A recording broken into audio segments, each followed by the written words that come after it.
mine included, that the minimum wage is ridiculously low. Oh yeah, 7.25. Still 7.25. Oh, kind of stupid. It's pathetic, it's really low. So we said, look, you can't live on 7.25 in Johnson County or in Lynn County. So they changed it. Well, they had already changed when the legislature came in and unchanged it. They took away their rights to have an ordinance that talked about that.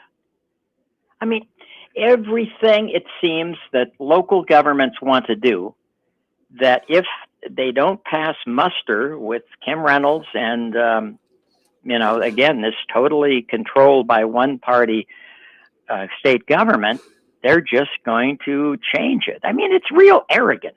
Well, hold on here. This is something back when I was a state legislator, right? Mm-hmm. I was in the House. Right. So the Senate, we always looked at the senators as being really arrogant. And there was they still do think that went around. Okay, what is the difference between an Iowa state senator and God? One thinks he's God and the other knows he is. No, it's close, but God doesn't think he's a state senator. Someone of Orson Welles, you remember Orson Welles, the great? Yeah, I do. Someone once said of him as he was walking away, how did that go? There, by the grace of God, goes God. Which I always thought was just terrific. There, by the grace of God. I mean, it is a bit arrogant for you to think that you just look at what local governments do, somebody complains, you get rid of it. Yeah, they didn't do one thing in this gigantic tax bill that I'd like to talk about a little bit. Somebody in Story County passed an ordinance on water quality, stuff that I'm supposed to know about, and septic systems. Septic systems can go bad, and so they said you gotta clean them out every once in a while. Somebody didn't want to clean it out, and they came and said, you got to clean it out. And he said, I'm not doing it. And they fined him. So his local state legislator wanted to make that not enforceable, that you can't enforce water quality in Story County because they went further than other counties did. They didn't do that, by the way. They did not do that. I want to talk about charter schools just a little bit here because I have something from my childhood and from my memory and from growing up in the state of Iowa. My mother was a Catholic, and she sent me to Catholic school really with a gun in the back of my head. Get in there, you little sinner. So I did. But even back in those days, in the early 1960s, late 1950s, there was an attempt to give the Catholic schools a tax break, or maybe to shuffle a little tax money to Catholic schools. That was met with great resistance. Some years later, and I don't know what the situation is now. Some years later, parochial schools in Iowa, Catholic schools in Iowa, decided they should be allowed to have their kids picked up in school buses, in public school buses. And there was a big thing about that as well, because this was public tax money used to transport Catholic kids to and from school, or Lutheran kids. It focused on Catholics. Sure, it did. There's a bunch of them. It was and we have a large Catholic. In fact, we're like most towns in the state of Iowa, really, with the exception again of the People's Republic of Johnson County.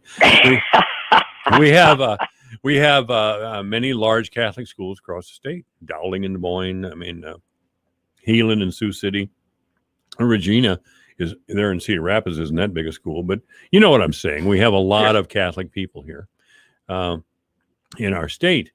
Again, I don't know how that all worked out. I'm going to have to research that. It just occurred to me as we were talking, but this has been a controversy for quite some time. Now, added to the legitimate argument that public tax money should not go to private schools. Now, that's a legitimate argument to have. There has since been a political dimension, and I always value your opinion because you were a politician. There has been a political element introduced to masking and to teaching certain programs in school. The Democratic Party, of course, one of the pillars of the Democratic Party is the teachers union. Now, the teachers union will take suggestions from the Democratic Party.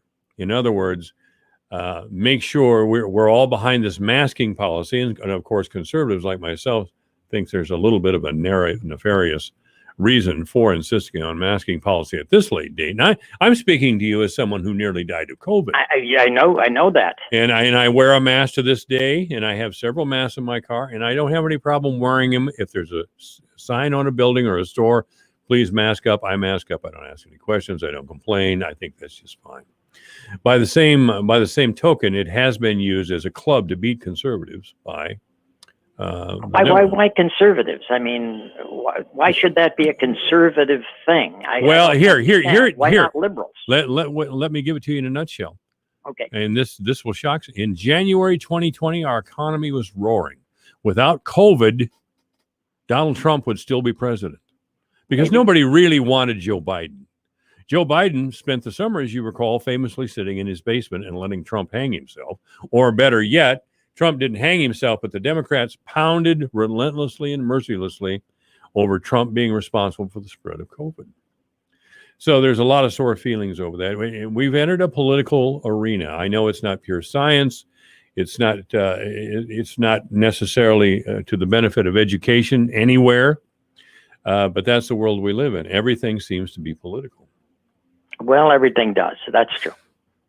But the point here is that I think when I also look at the same Cedar Rapids Gazette this morning and find out that statewide 39% of people have been vaccinated. Mm-hmm. That's not even 50% yet. People's Republic, by the way, they do have 50%. They just hit 50%. Hey, but I'm 100% vaccinated. That. I have my vaccination passport and everything. I'm ready to go, man. I suppose you do as well, right? I do. No, as soon as I could get shot up, I did that. Even though I'm scared of needles. I hate them. I'll tell you. I just really do. Another thing we haven't covered. Many things. Yeah. So anyway, there are. Yeah, how do we govern? And that's what this conversation kind of is about. And who gets to make decisions that apply to people in an area? In Mount Vernon, I still think that the mayor and the city council ought to have a lot of stuff to say. If they want to give money away to uptown businesses, which they did. They do. That's fine. Maybe I wouldn't have done the same thing, but they did it. If I don't like it, I get a new bunch, and it's not that hard. I mean, I don't know how many votes people get in Mount Vernon when they run for city council, but might be 1,000, but you can work on that. You have access, you have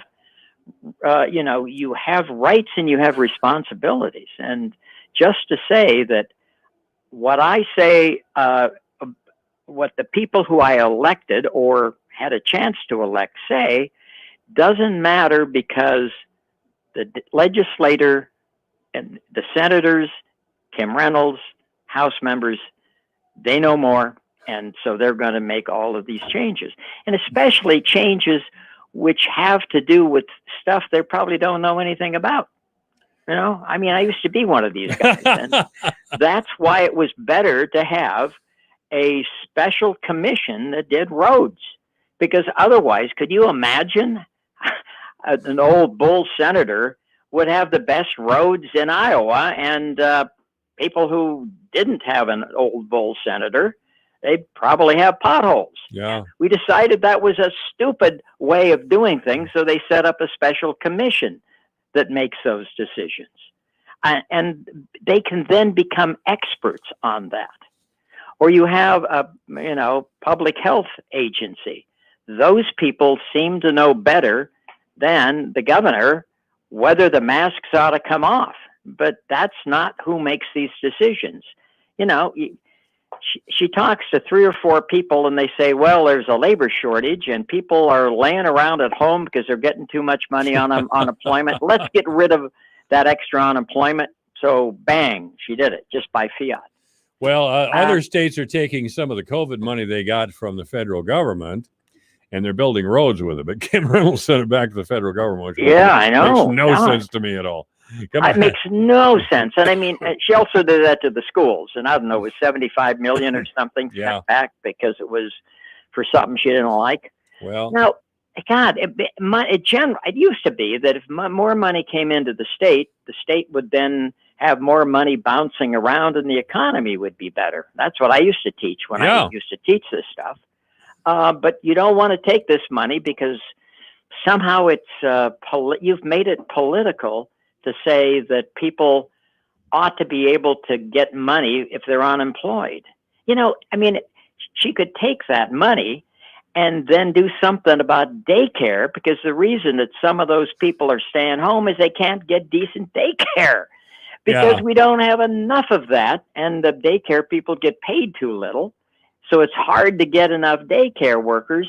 You could try to fix that problem and take the money, and then we'd have this, more like full employment. There was something there's another, this was New York Times this morning saying, hey, this is capitalism. You have a labor shortage? I know how to fix it. Raise your salaries, for crying out loud. But why should they? We have open borders. I mean, they can get these poor, desperate, starving people from Mexico and Central America and everywhere. Yeah, and believe me, the working conditions for these people, and there's plenty of chicken barns around here. The working conditions, the wages they're paid, awful, just awful. Yeah. And I'll give you a gross but accurate description of the chicken barns.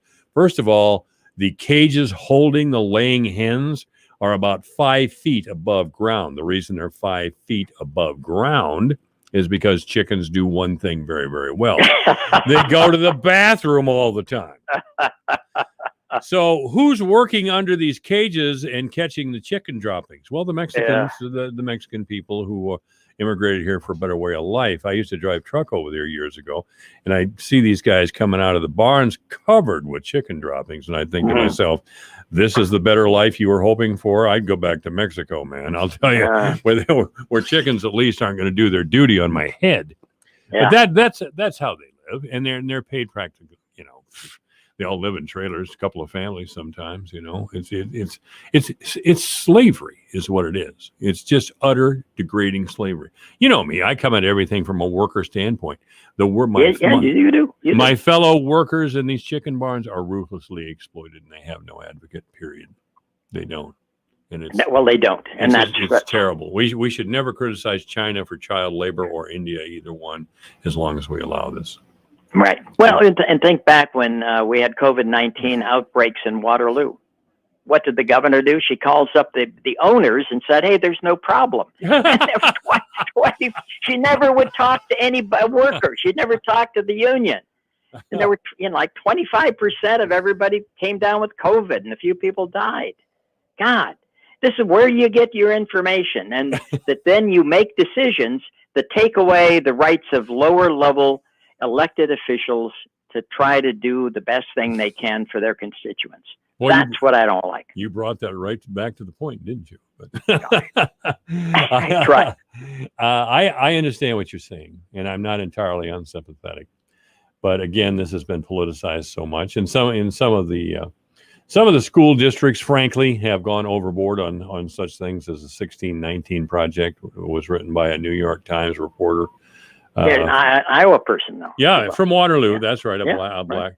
And I've read it. I've seen the video, and I've seen the historians weigh in on it. And it's a very flawed document or report, and should not be used in schools. That has not deterred some in our schools in Iowa. But I'm going to give you the last word, David. We're going to have to go. We could really talk more today, but we're going to have to go. We could talk more. I've always liked talking to you. So let's go back to the bro stuff that we did at the beginning. Bro stuff. I like you. You are okay. All right. We're all okay. I'm okay. You're okay. All right. Thank you very much, David.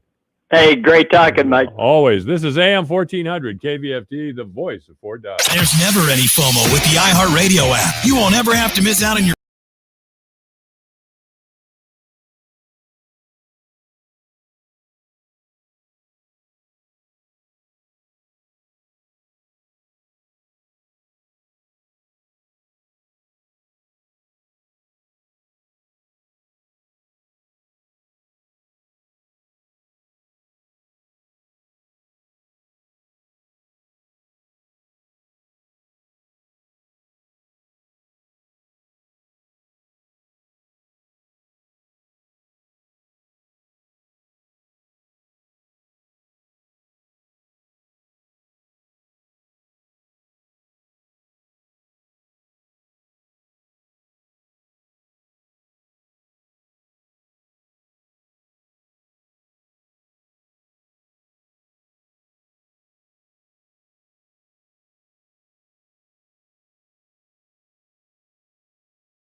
concerned.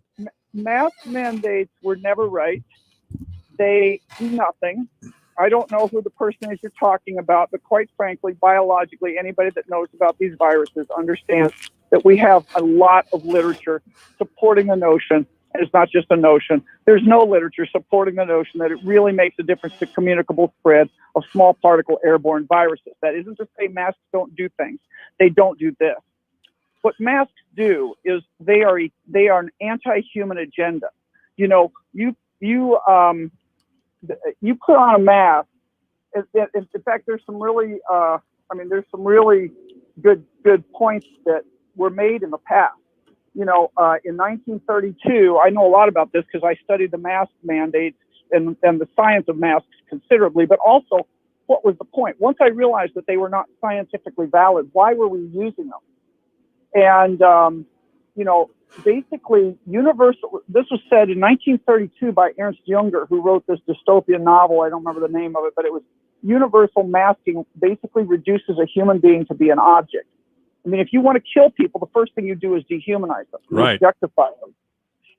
And you know, they really are for that purpose. You know, let me tell you, the rabbit hole is very deep. Over the occult, you know, occult just means hidden. Secret societies and cults have used masks forever. Religious cults, they do a couple things. They symbolize obedience. They symbolize, I am going to transform myself. I will be quiet and be obedient. That's what masks do. And I can't remember who said it, but somebody said that they said that the way that if we could just mask, that universal masking would be a way to essentially take away everybody's identity, that we would just be faceless people. Maybe that was George Orwell, but it's somebody actually talked about that in the future. Universal masking will make people lose their identity and become part of the one. Well, that is what this is about. This is about, you know, we humans, and I'm going to tell you, as much as it's bad for you and me, it is devastating for our children. And our children have been damaged by this. My friend on the Americans, you know, I'm one of the Americans Frontline Doctors, and I get to go to these things. I met this guy who was a pediatric psychiatrist in LA, very sharp guy. And I asked him at dinner, I said, if we got rid of this mask right now, would our children be okay? And he said, no, we've damaged an entire generation of children. And it's in a couple ways. One is the mask reinforces this psychological operation that says, oh, we're all going to die. It's all a terrible disease. I mean, we have no mandate now. Look how many people are still out there outside by themselves wearing a mask. These are terrified people who have been given a false narrative. Well, you know, Lee, that's basic politics, though. I mean, politicians always create a crisis and then present themselves as a savior. I don't think there's that many people that see through that. You know, this is just a lot of it is attaching themselves as savior, in this case toward COVID. And I want you to address as well whether it is and I know law isn't necessarily your first discipline, but is it a good thing to have the state government come to a local government and say you can't do this? In other words, that's what happens under the emergency authorization situation we're in right now.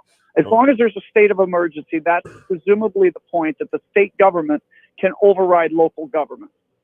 But my experience in when it comes to the mask, I have to say honestly, I give Governor Reynolds a reasonable pass here because she didn't push it out on the rest of the state, and it was my local county that did it. It was the Harrison County boys that brought this to us, 3 county supervisors, at the request of a county board of health, who never heard about before, and so I think that's what happened. So I have to say I'm not going to blame Governor Reynolds on this one, but that is the principle of the state of emergency, whether you agree with that or not. I mean, there's nothing here. I just helped.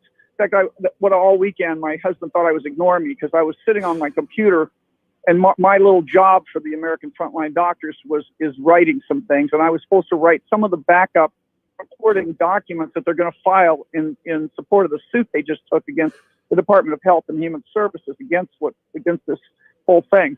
And so I'm going to tell you that one of the points is that you can't have an emergency forever. It's that nothing really justified a state of emergency here. We didn't have it was predicated on false premises, and it wasn't an emergency. The death numbers overall didn't warrant it. It turned out that the problem is less a matter of you being exposed to a virus and more a matter of what your immune system is. And I will tell you, if you ask, my belief, and I can't completely prove this, but I'm going to tell you, I think what happened is, personally, this was a pathogen spread in 3 cities, and then they based the psychological operation on the normal flu season, because this disease changed radically after it first came out. It came out and a bunch of people got really sick and died very quickly, and then it died off and fizzled out common flu season. And I have it on resources that is exactly the blueprint that USAMRIID, our bioweapons lab, had come up with, thinking about how a foreign agent, a foreign enemy, could take us down using a not very deadly virus, but a pathogen and a psyop. And that, I mean, when I outlined this to him, the guy got real quiet. And he said, "Oh, I heard that from the guys at Fort Detrick when I was at Fort Meade." So I think it's not very far. It may not be right in all the details, but I think it's something like that. Dr. Lee. And let me just say, the masks are supporting the psyop. That is another point here. We need to talk more about the masks. But. Okay. Yeah, and we will talk. But and we're going to go there right now. Do you know who Dr. Megan Srinivas is? Dr. Srinivas lives here in Fort Dodge, and she's an infectious disease specialist. She maintains a home here. I think she's out on the East Coast where she went to college a lot. But she has been one of the leading advocates for masking in the state. I mean, she has spoken. I think the last time I saw her speaking somewhere was before the Ankeny School Board, and that's been a little while ago. But she has been quoted widely in our state's media. So we have, again, a determined group out there, led by professionals like Dr. Srinivas, who insist that masking is a good thing. Now, since we're getting vaccinated, I haven't heard as much demand for masking, which is a good thing. But but keep in mind, the vaccines don't stop transmission. So what they're telling you, it doesn't make any scientific sense. I'm just going to tell you. I mean, I can give you a 2-hour lecture on the science here. They know it doesn't work. The CDC themselves published an article just in May or June of last year, of 2020, on influenza transmission, and they couldn't show. What they showed was that masking, washing your hands, and disinfecting your environment made no difference to the community transmission of influenza, which is less transmissible than this was, and it's a larger particle. So don't think these guys don't know better. When the CDC itself first came out and said, no, masking doesn't work, don't do it. And then that all got hushed up. Just like all the other data that comes out, like Pradhan Prashan, who was one of the first people that was an Indian genetic researcher that said, this is made in a lab. We can show you the SNP shuttle gene, I think it's called, and we can show you the splice points. We can show you all this. And they said, no, shut up, take the paper and go away. We're going to deplatform Zero Hedge for even reporting on your report. So if I'm sorry, but the only people that believe in masks are either being paid to say that, or they're being played, or they really have not looked at the literature. I got to say honestly, people that don't, it's easy to believe a lot of things until you really look at the data. It's not like, listen, if OSHA, do you think OSHA never looked at these masks? We lost more people in the 20th century to smallpox around the world than we lost to all the wars put together. Do you think we wouldn't have masked it away if it had worked? Smallpox is, by the way, is a very highly deadly 0.2 micron airborne virus. Sure. This is a not very deadly 0.1 micron virus. It didn't work for smallpox. It won't work for this. I got a smallpox vaccine when I was a kid. Yeah, it doesn't work now though. It's only 15 years. Oh. Yeah, I'd love to have a smallpox vaccine. That's the one you can't get. Ironically. But no, I'm going to tell you, and here's another thing to point out. If you want to know, I understand that people are confused. It's easy to be confused. It's hard to figure this out. I'm on big group talks with lots of doctors around the world about this. And it's hard to sort out what's the truth because we're not being told honesty by the people that are supposed to do that. Okay. We found out what we figured out mostly on our own. And it's like, Michael Yaden, I give him a lot of credit. He's the former chief science officer of Pfizer. And at first he popped up like in March of 2020 saying, wait, I say, he's British. He says, they seem to be not using the PCR test right. And he was very reserved about the whole thing. But you know what he says now? He says, look out your window and ask yourself why the government is lying to you about even simple things. It's not by accident they're trying to kill you. I mean, the guy has really come on board here because you have to ask yourself, are they wrong about everything by accident? And I'm not kidding when I say that. They were wrong about vitamin D. They were wrong about zinc. They were wrong about masks. They were wrong about hydroxychloroquine. They were wrong about ivermectin. They have been wrong about everything. And when you add up the fact that hydroxychloroquine plants, 3 of them have been burned down, and they're trying to hide the fact of what they said in the past, like Dr. Doshi, Peter Doshi, this is not just people like me. Peter Doshi is a big guy. He's like a British Medical Journal editor. He came out after the Pfizer vaccine was put on the market, and we didn't get the data, by the way, to look at their EUA, their emergency use authorization paperwork, until literally the thing was on the market. And so like a day before, 2 days before, we got a chance to analyze it, but they claimed it was 95% effective. He said in his review paper, because I read it very carefully and I remember it very clearly, it was less than 1% absolute risk reduction. Well, that means transmission. So it doesn't reduce transmission. And he said it was about 19% relative risk reduction, which is far lower than the 30 or 50% you need in order to justify vaccination. That paper is no longer available on the internet. I've got somebody that can go back in the Wayback Machine and pull it out. So if you want to know what to believe, start looking at what's being censored and what brings out all the fact checkers saying, no. For example, masks, okay? Now, you know me. I'm a small town nobody doctor in the wilds of Iowa here, okay? I stood up against the mask mandate in Omaha, Nebraska. I ended up going off that's how I came to the attention of the American Frontline Doctors. I ended up giving a talk there, and immediately I start getting lambasted. McGill University, huge university in Toronto, comes out with an article, walk away from American Frontline Doctors. And then they say, Lee Merritt might be a good orthopedic surgeon, but doesn't know about the science of masks. It's written by 6 PhDs in this huge department of McGill University. And my first thought was, well, I'll debate them on the science of masks. I actually do know probably more than all these idiots combined. But even if I don't, why are they coming after me? Why does it matter? Just put out the facts, right? Sure. They can't, because there aren't facts that support this notion. There really aren't. Those of us who know how to read the science, I'm going to tell you, they come out with these papers and they say, oh, it collects 73% of the droplets and blah, blah, blah, blah, blah. Because people think what makes you infectious, this is again false narrative that they've given you, that somehow when you cough or sneeze, those little droplets that you see go out and they travel and hit somebody, and that's what causes them to be sick. That is not the science of the distribution of viruses that make you sick. That's not how it works. The big particles don't make you sick. It's the small single and double viri. The single and double viruses stuck together that float around and become part, as Dennis Rancourt says in Canada, he's a physicist, part of air fluidity. So even if masks work, the minute that mask comes off your nose or your mouth, you're breathing in the air all around you that's filled with viruses. If somebody's got something in there that's infectious, you're going to be exposed to it. But we found out over the course of this whole thing, it isn't so much the exposure, because people in the same household don't get sick. It's your immune system, and they don't want you to know that. But masks, they really, really, really don't want you to know about treatment, and they really, really, really want you to believe in masks. And what is their motivation for keeping that information from us?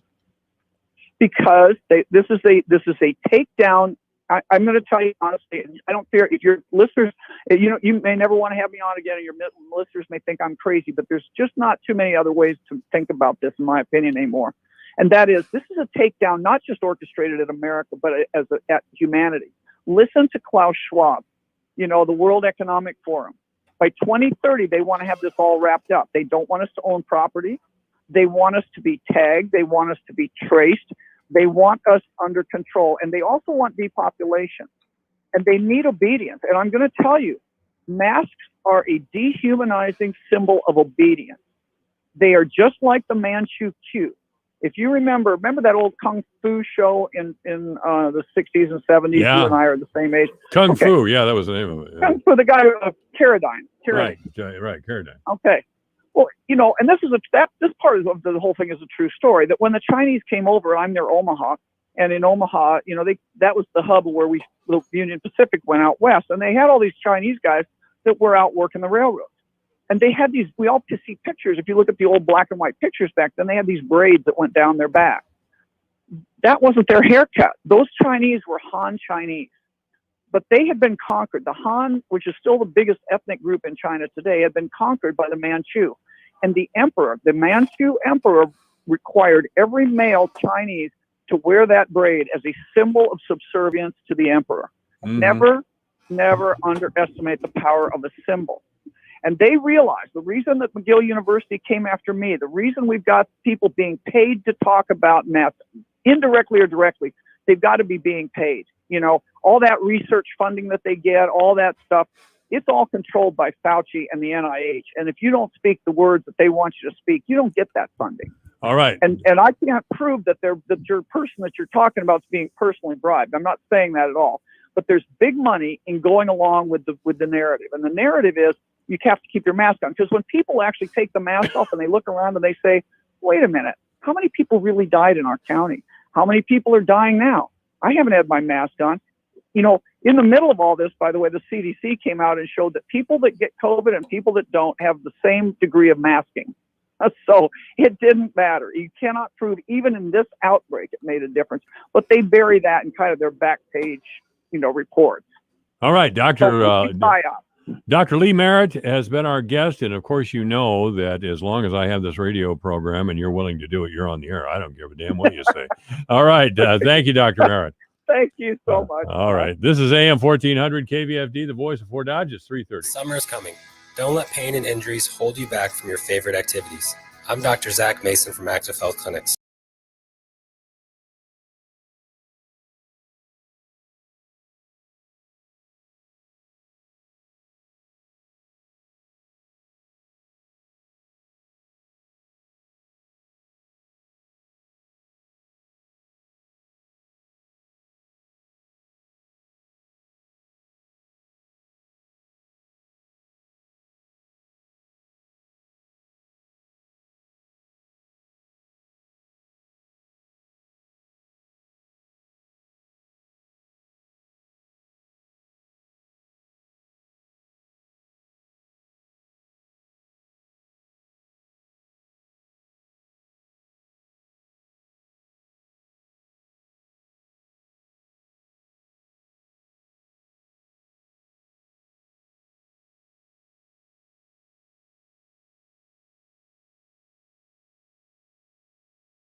Okay. That- No, that's fine. That's you what know. the state wants to decide to do. That's what they decide to do. I think the timing is kind of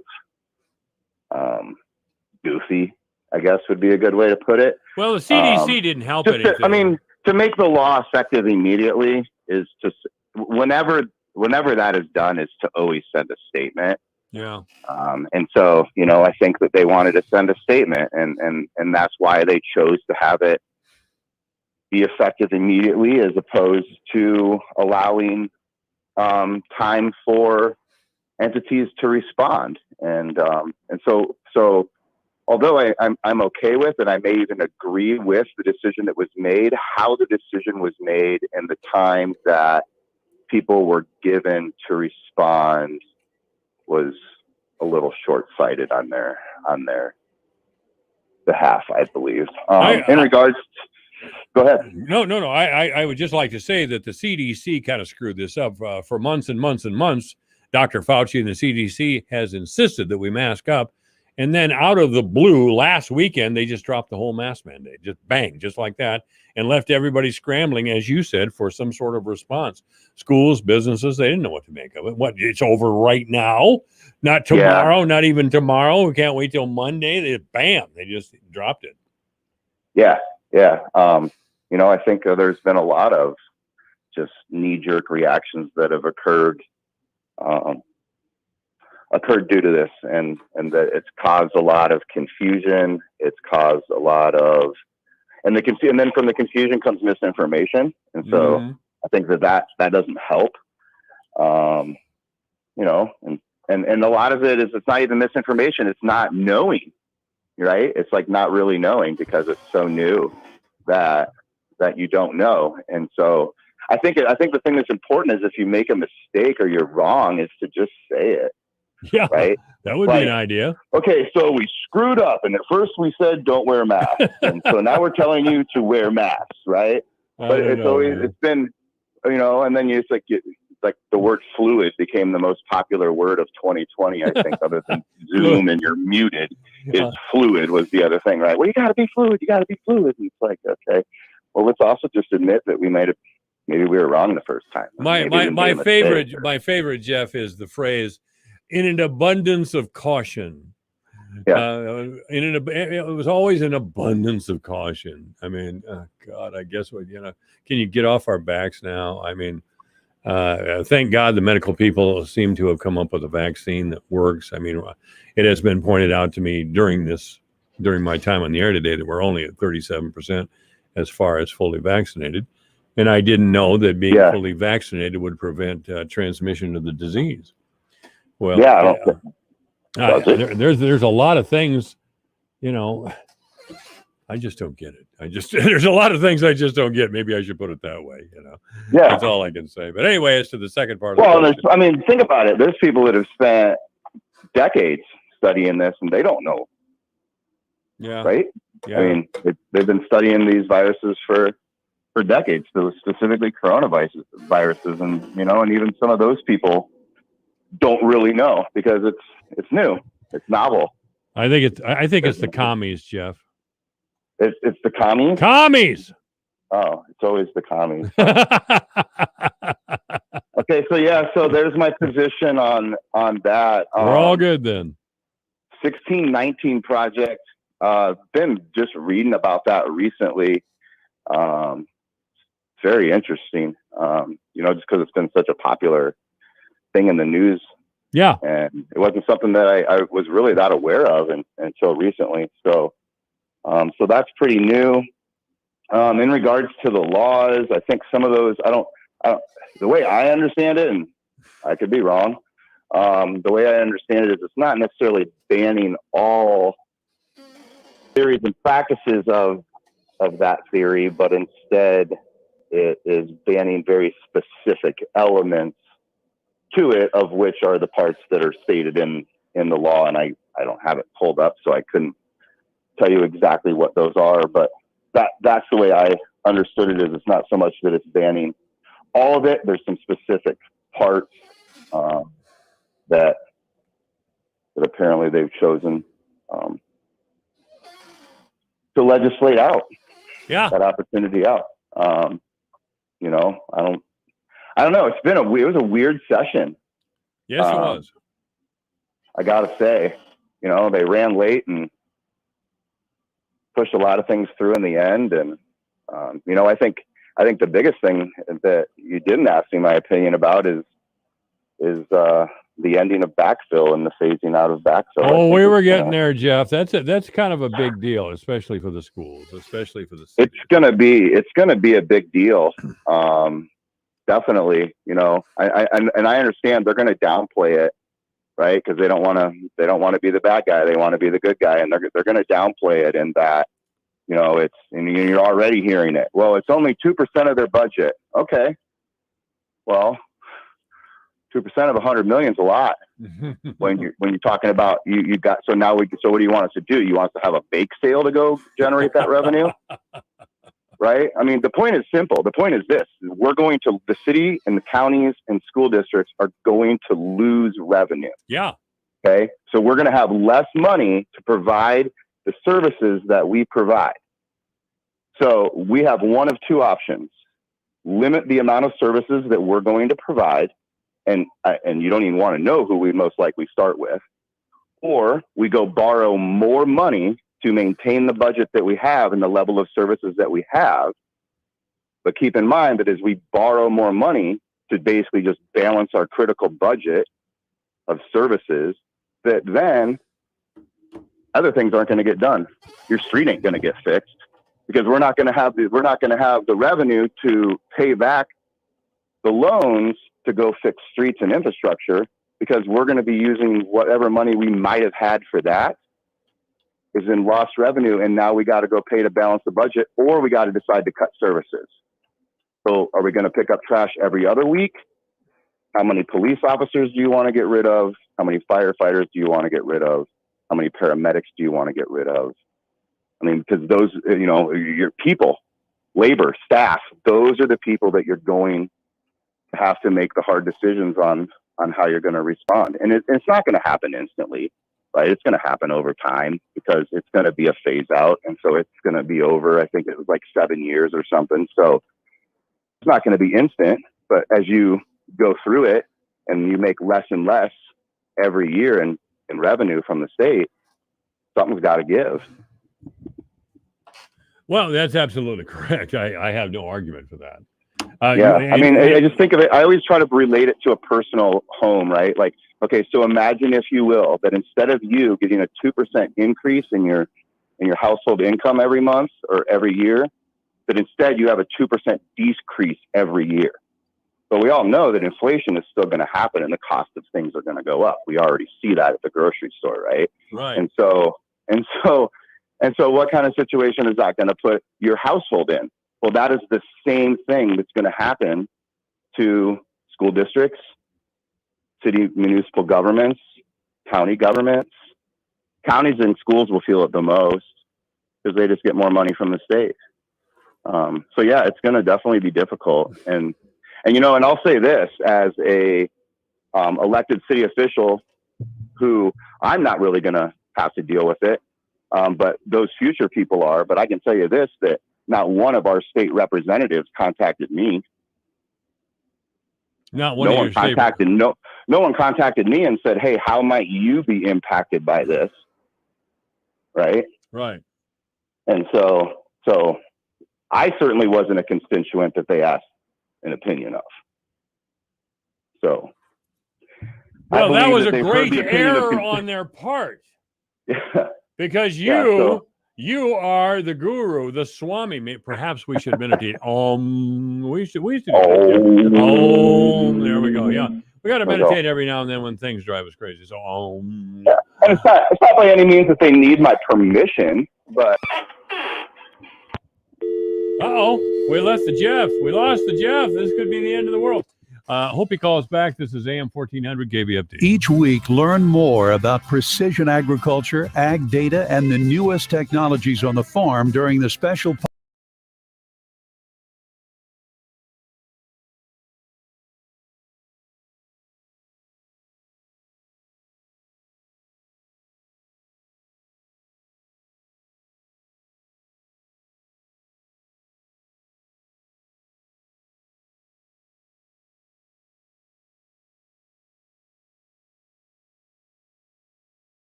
finally starting to catch on. It Isn't it? is catching on a little bit, yeah. Jeff Halter, the city councilman, was just on. And The city councilman of truth. The city councilman of truth. Yeah.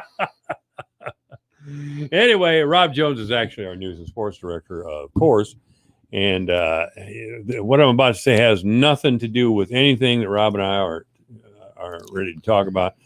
But just on the news now, they had a bill passed in Congress that would crack down on people who assault Asian Americans or are hateful to them in any way. And I always thought to myself, who in the world wants to beat up on Asian American people? What did they ever do? Yeah, I kind of always thought that too, but evidently that's been a growing trend. It has. Something that people have been talking about for a few months now. It has, and there's been ugly incidents. I mean, a 65-year-old woman in San Francisco got punched in the face just out of the blue. Oh, wow. You know, big old swollen eyes. It wasn't a big woman. And some guy just was running by her and laid one on her, boy. He's, I can't believe it. I mean, what in the world did that woman have to do with anything? Yeah. I mean, Asians as an ethnic group came to this country and they did quite well. Yeah, they have. You know, they're self-supporting. I always remember I was making a call on the Chinese restaurant that's out in the Crossroads Mall years and years ago. This was 30 years ago. And I talked to the manager there, and he said, no, put in there it's 7 days a week. We're open 7 days a week. And I said, what days do you have off? And he looked at me like I was crazy, and he said, we're open 7 days a week. So I'm here 7 days a week. Like I was the one that was nuts, you know. And probably from his perspective, I was, you know. Does that make me part Asian? I think it does. I think you might be the most Asian person I ever saw in my life because you're always here. Yeah, I think you sleep here. Is there a little room back there in the newsroom where you sleep or what? No, but if there was, I would take advantage of it. For sure.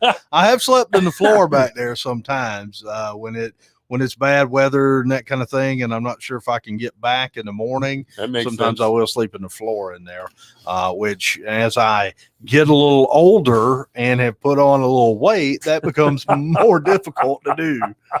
So we hope that doesn't happen because Well, that doesn't usually end up being real beneficial to me. Always glad to have Rob Jones in once a week to talk sports. We ought to kind of make this show. Well, the mayor's on usually. He got a migraine headache and went home. But anyway, we're always glad to have Rob in here once a week to get caught up on sports and have a real sports show. Nevin and Randy will be here tomorrow, but I know a lot more about sports than they do. You and Nevin and Randy kind of chase rabbits a little bit more than I try to do. Sometimes me and you do that too. Yeah. But you guys definitely do that together. But yeah, I try to give a look at what's going on locally. And one of the big things going on right now locally, state track meet is going on. Of course, that's statewide, but there's a lot of local flavor in that. St. Edmund, Fort Dodge, Manson, Northwest Webster, Southeast Valley, all those schools around the area, several others that are sending several athletes there, and the preliminary started today. I don't have a whole lot of information on the preliminary results. Hope to have a full report for you tomorrow. I do know that I heard that Kirsten Fisher from Southeast Valley has advanced to the finals in an event on Saturday. So we will see how that goes. She is a tremendous athlete out of Southeast Valley, qualified in 4 events, and probably going to take gold, I would say, in an event or 2 before this thing's over with. But we're going to. That's outstanding. Yeah, she's amazing. She's going to Iowa next year to be on the track team there and part of the track program in Iowa City. So, we'll see how she fares, and we'll see how the rest of the area athletes fare as well. And we look to have a report on what happened today. We look to have that for you tomorrow. Now, this is Kirsten Fisher, right? You're talking about? Kirsten Fisher, Yeah. Is it Kirsten or Kirsten? I don't know. I've been calling her Kirsten. So if that's wrong, somebody can tell me, but that's what I've been calling her. Well, sometimes, people don't care. Yeah, whatever. Close enough. Close enough for a town. I mean, as good as she is, she's probably had, it's one of those things that is the last thing she's worried about. You know what I mean? Yeah. And I want to stay local, but before, Urban Meyer, of course, is a coach of the Jaguars, and you've got Trevor Lawrence, probably the top quarterback, or one of the most anticipated quarterback in 20 years, perhaps. He's big and tall guy, got a great arm, pinpoint accuracy, and all those things. Urban is acting a little weird, though, as coach this year. You know what I mean?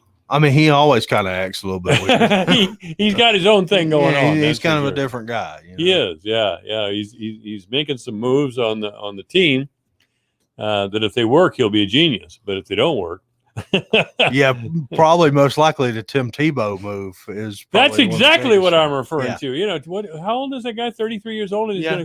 he's gonna come on as the tight end. Yeah, and he's been out of football for like 5 years Yeah. at least. Well, he was probably longer than that because he played baseball for a while. He took a shot at it. Remember? Yeah. He was I in the mean- Mets organization for baseball, Yeah. as a matter of fact. You know, and Urban again is showing loyalty. That's how he wound up in Jacksonville in the first place, rather than back at Ohio State. I think where he really wanted to be. But he's showing a little loyalty to his own to his old quarterback. But you know, Tim was never known for any of the characteristics I just described in Trevor Lawrence. You know, Tim was a great athlete, and he would kneel on the sideline and pray, and that's all good with me. I admire that. You know, a lot of people gave him grief about it, but he stood by what he believed, and that's all good. And he's a very likable man, young man. But I never saw him as an NFL quarterback ever, and he didn't turn out to be. No, he had that time where he played quarterback for the Broncos, and basically they just kind of rode their defense. They had a great Sure. defense, so they just kind of rode their defense.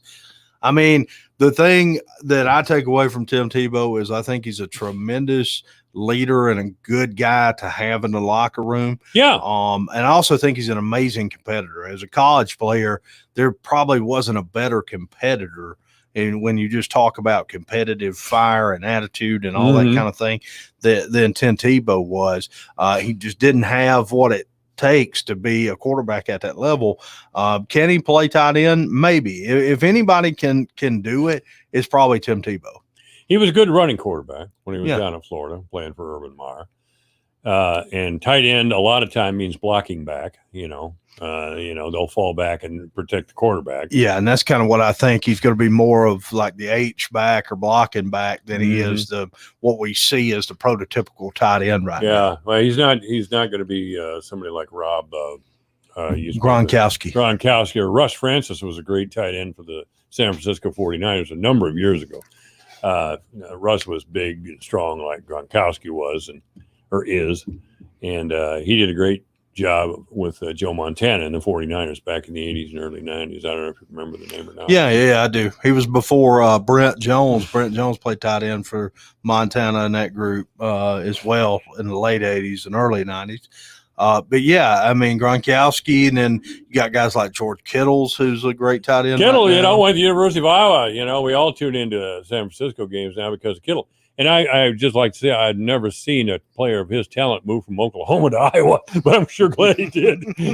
How Oklahoma passed on him, I have no idea. Yeah, and I think Iowa State has a tight end right now. I think that's from Oklahoma too. Oh, is that right? That I think was ended up coming to Iowa State because he wasn't recruited by Oklahoma. But yeah, I can't think of the name off the top of my head, but I'm pretty sure that's the case. But yeah, I mean, we'll see how Tim Tebow works out. I mean, here's the thing. I think it's okay to invite him to come out to camp. And I also think as bad as they are, like if it's 50-50 between keeping Tim Tebow and somebody else, I'm going to keep Tim Tebow because he's good for chemistry in the locker room, but he's also good for ticket sales. Yeah, down there he would be. Especially there. Yeah. So Did he grow up in Florida? I don't remember now. Yes, he did. And then he went, of course, to the University of Florida. So yeah, I mean, He sure did. He's going to be a big draw there if they keep him on the team. And when you're as bad as they are, I mean, anything you can do to help sell some tickets will work. You mentioned Trevor Lawrence. They also have Travis Etienne, the running back from Clemson. They took him in the first round. So people back home and myself been starting to call them now the Clemsonville Jaguars. So we'll see how the Clemsonville Jaguars do this year. Clemson had a female track athlete who won the ACC in the 3,200, I think, and it was in Jacksonville. And I commented on the internet that she ran so well in Jacksonville that the Jaguars will draft her next. Maybe they will. Who knows? That day is probably coming sooner or later. I don't know. But as it stands right now, I'd hate to see a woman go up against a 285-pound defensive tackle. You know? Yeah. It That could probably get wouldn't- ugly pretty fast. That probably wouldn't work out You too can well. you can have all the hormone treatments you want. I still that ain't gonna work out for you. Rob Jones is our guest today on 1400 KVFD, the voice for Dodge. We're talking sports, and we'll talk sports, of course, with Nevin Mulholland and Randy Kuhlman. See if I can get them to talk about something else other than basketball, because those two guys, I tell you, are basketball fans. They're crazy on basketball. Of course, the NBA playoffs is about to start. Actually, started with the play-in rounds already. Right. So, I'm sure Nevin and Randy will have some thoughts on that. You brought up an old league in basketball. It's been a while ago, probably. The Metro Conference. Metro Conference. Yeah. Where was the Metro Conference at? Well, it was different teams. Marquette was in it at one time. Louisville was in it. Memphis was in it. Cincinnati was in it. At one time, when South Carolina was independent in football, they were in it. And Florida State was in it at one time when they were independent in football. So, it was a conference that for its time, they had some good teams in it, because Louisville won two national championships while they were a member of the Metro.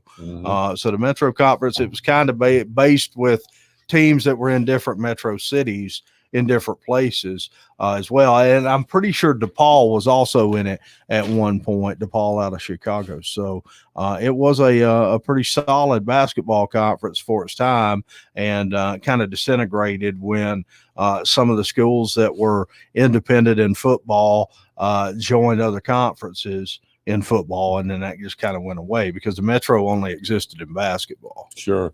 We should give our propers, so to speak, to Judd Gibb before Dodge, who qualified for the U.S. Senior Open. That's kind of cool. Yeah, it is cool. He was in the regular U.S. Open, I think. It was a major tournament he was in last year on the regular circuit that he played in last year. So, he's no stranger to that level of competition.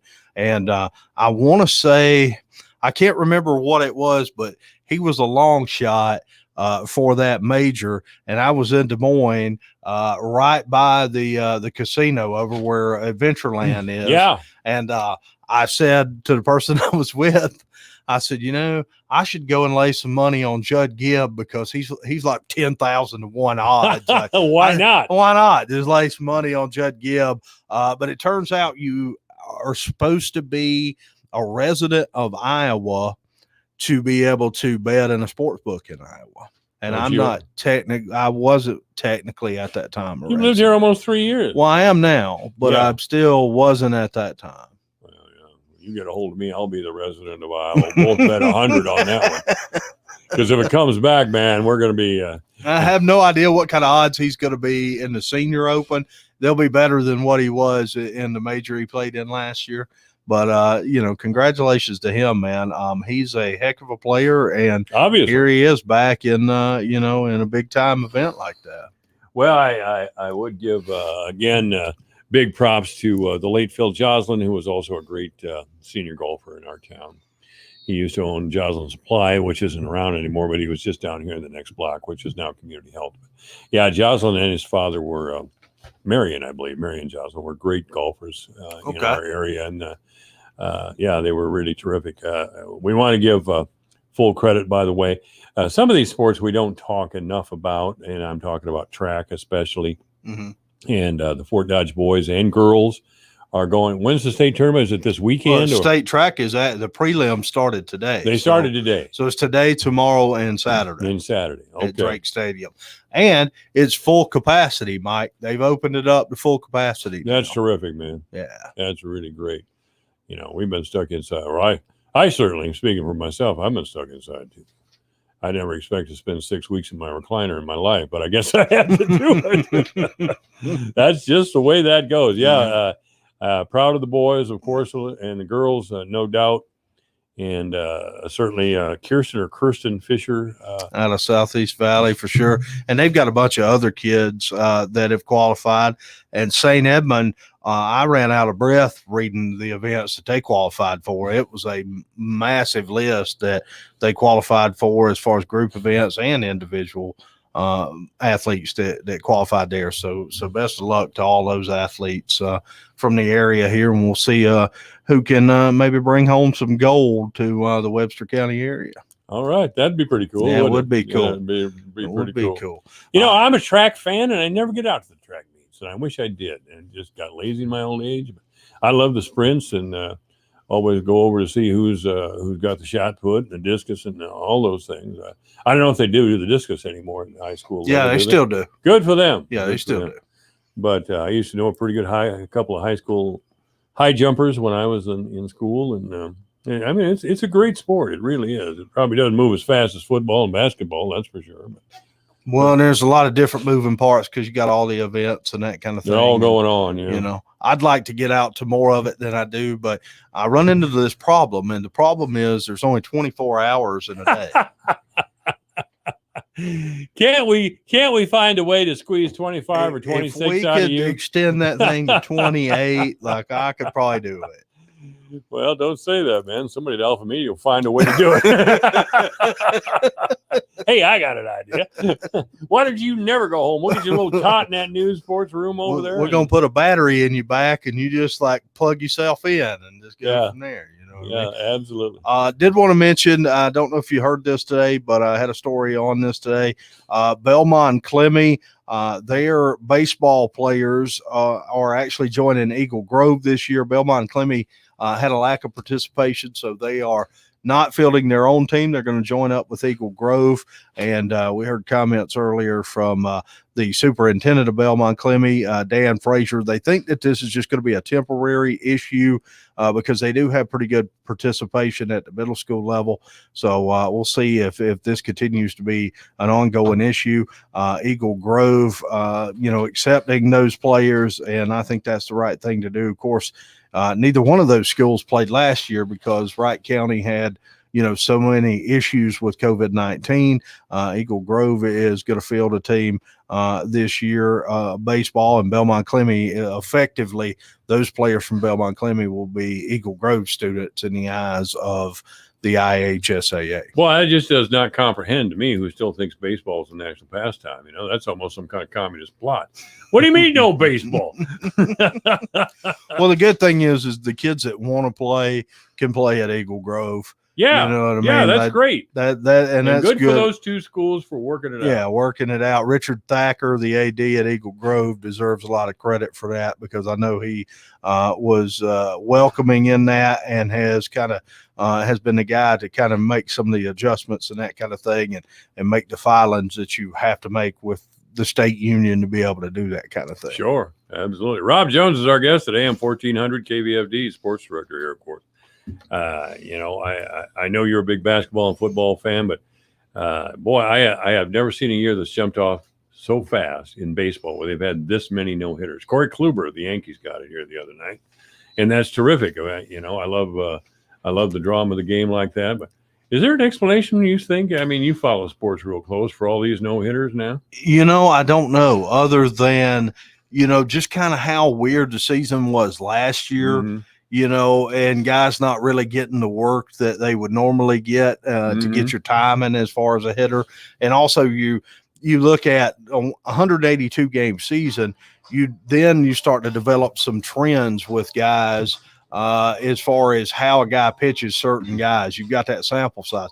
You don't have that when you have a condensed season like last year. So maybe there's not as much scouting data against a pitcher than there is, normally.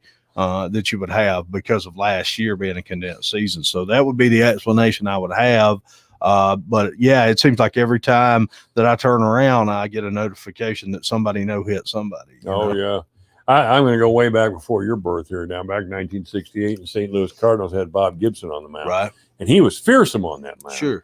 But he had an earned run average, I believe, in 1968 of 1.12. Now, that's ridiculous. That is ridiculous. I mean, if you get to 2.5 in Major League Baseball, you're an all-star, man. Yeah. You're a Cy Young Award winner. If you're under 3.5 now, you're going to make a lot of money. That's right. But they looked at Gibson and a couple other pitchers like him at the time. Jim Bunning, who was later a state senator from Kentucky, a federal official. He was a U.S. senator from Kentucky. But anyway, they trimmed the the mound down a little bit because they believed that the pitchers were getting too much extra on the taller mound. And of course, again, I watched Gibson back in those times. He was fearsome up there, and especially the big, tall pitchers with those long arms, man. Right. They looked like they were coming out with a pitch from right field or something, you know. And the earned run average among the top pitchers did rise considerably after they trimmed that mound down. I don't know how much it was, but maybe that's a problem now today. The pitchers, I mean, here we are a couple of generations later, and the pitchers are really dominating the game. They are. And maybe, you know, people like to see offense. They like to see great pitching. I love great pitching, but I'd like to see some offense. Well, I have a contrary theory to that. A right. lot of people do like the casual fan does like the 8-6 ball game. But the biggest issue I think that we've had as a society with baseball and why it slumped off is who has 4 hours to watch a baseball game. So to me, That's right. I like the pitching duel. Let's go 2-1, 1-0. Let's be done in 2 hours and go home. You might have a point there. That's for sure. And I think that today's society may be in some of that agreement. You know what I mean? Well, baseball will always hold a spot in my heart, of course, as the number one sport in the country. But really, I saw this coming in the 1970s when the NFL. I mean, here came the Dallas Cowboy cheerleaders, and here came a lot of great players in the NFL. And I really think the marketing of some of specifically the Cowboys and others, and they started wearing some pretty cool uniforms. You know, the Falcons came around and they had the Falcons on their helmets, and boy, the whole tone of the nation towards sports changed in the 1970s with the NFL. The Steelers came along, Terry Bradshaw and those guys, and big rivalry with the Cowboys, and Montana in the 80s and the 49ers. We just rediscovered football. Sure. We just did that. And with football, if you're a fan, you have to invest 4 hours, but you only have to invest that time once a week. Yeah. Whereas baseball, right. You're looking at a 3-game series every weekend, and then whatever you do during the week, you know. So there's a bigger investment. It's a whole lot harder, I think, to find the time. People have an issue finding the time now to be able to kind of invest in it. For me, one of the big issues that really hurt baseball, and I think hurt it with people of my generation, was a couple of things. One was the 1994 strike. Mm-hmm. Right before late in the season, right before the playoffs, pretty much killed baseball in Montreal, killed the Montreal Expos. Yes, because they were number one in the National League East when that happened.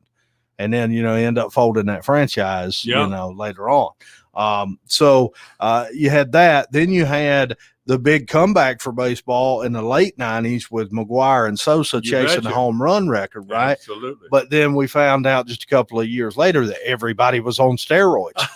Which is never good, and that hurt the game. And so I think there were a couple of big issues there that the game really had a hard time recovering from, and really hasn't with the, overall mainstream audience. Yeah. Gosh, I remember those days, and they were great days. It turns out, and people will not accept Barry Bonds as the all-time home run leader over Babe Ruth to this date. Barry Bonds gained 30 pounds of muscle after he was over 30. Hank Aaron, because Hank Aaron had the record. Or excuse me, Hank Bonds Aaron. Yeah, he did. Got the record. Yeah. Yeah. And Aaron obviously was not of the steroid generation. Right. But thanks for correcting me, by the way. But Bonds was always contemptuous of Babe Ruth for some reason, without mentioning Aaron. I don't know what the deal was there, but anyway, and people just didn't like Bonds. When he was with Pittsburgh, even the Pittsburgh home fans would start chants of Barry Bonds sucks, and he was in his own home stadium. Well, I've heard too that he's really pretty much a jerk too. And that's so what that probably doesn't help him with that. And yeah, I mean, it's hard for people. I think, the mainstream fan who's a working class guy